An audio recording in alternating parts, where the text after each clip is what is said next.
What is the first thing you think of when you hear an officer say, "Don't worry, this inmate won't hurt me," or "I trust this inmate, I got this"? I just cringe when I hear that from an officer.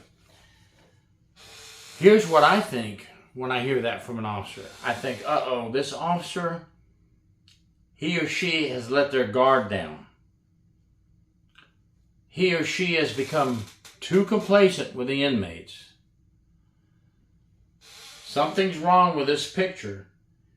And when we start to trust an inmate and say that inmate will never hurt me or do anything to me or let me handle it, I know this inmate. Well, that can be fine. And I do understand there are situations when one person can handle an inmate better than another inmate. But I want to tell you something. You can't get too friendly with the inmates. You can't get a false trust.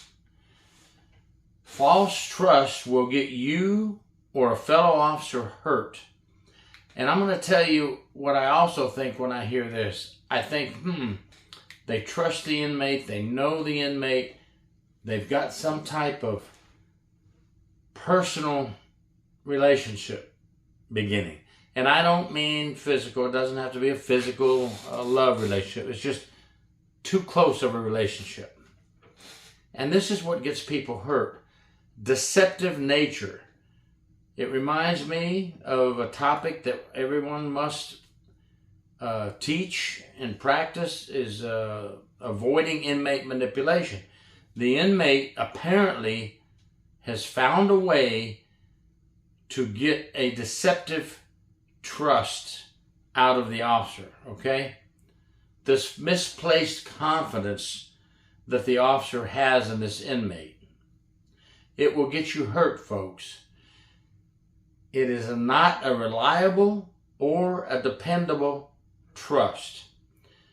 And I'm going to tell you, I understand that there's been cases where, hey, an officer is getting beaten by other inmates, and another inmate or more inmates come and save that officer.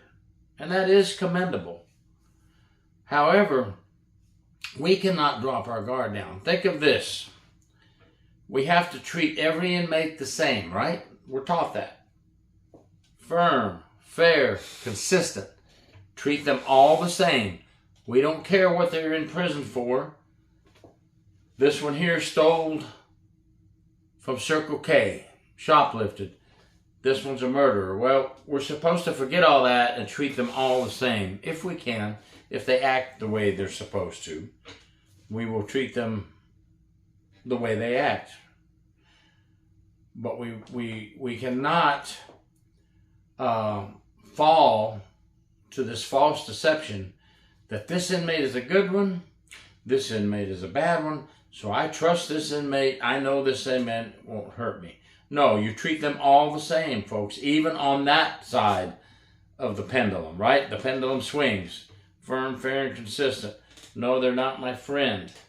No, I can't have a false trust. That will get officers hurt. I've seen officers where they get so comfortable with certain inmates that they're sitting in the cell. Inmates in the cell and they're sitting on the bunk. I tell them. I say, hey, this doesn't look good. Why are you in that cell? You have some business to talk about? Some verbal corrective action? Well, bring them outside of that cell or bring them down to the dorm and get them down in another area and talk to them. But not in their cell where everything looks very cozy. Perception as well. And other inmates see this. And they see you hanging with this other inmate, talking to this other inmate all the time. They know what's going on before the officers do. They're in there. They live in there 24/7. You are slowly, maybe not even knowing it, building a false trust with this inmate. and then something goes down in that dorm, I got this. I know this inmate real well. Won't hurt me. I'll go in. Maybe that's the day the inmate goes off. And this inmate you trust and know so well takes you as hostage. Yes. Look at the cases where inmates and staff members have fallen in love. What was it, Alabama case? At the end of the whole escape, where she helped him escape, at the end of the whole ordeal, he kills her. But she trusted that inmate. She knew that inmate wouldn't hurt her. Who knows? Some say he says she requested to be killed, didn't want to be taken in. Who knows? But anyway, that's just an example. You have to treat them all the same. You can't drop your guard. And when you have a certain inmate that has all your attention, and you've seen it, folks, those of you that have been in the business long enough, you know that you can drop your guard and get caught in an inmate trap. Also, young officers coming in off the street, 19 years old now, no street savvy at all, none, while the inmates have all this street savvy. Don't you know they love that? They can target one and make them their friend.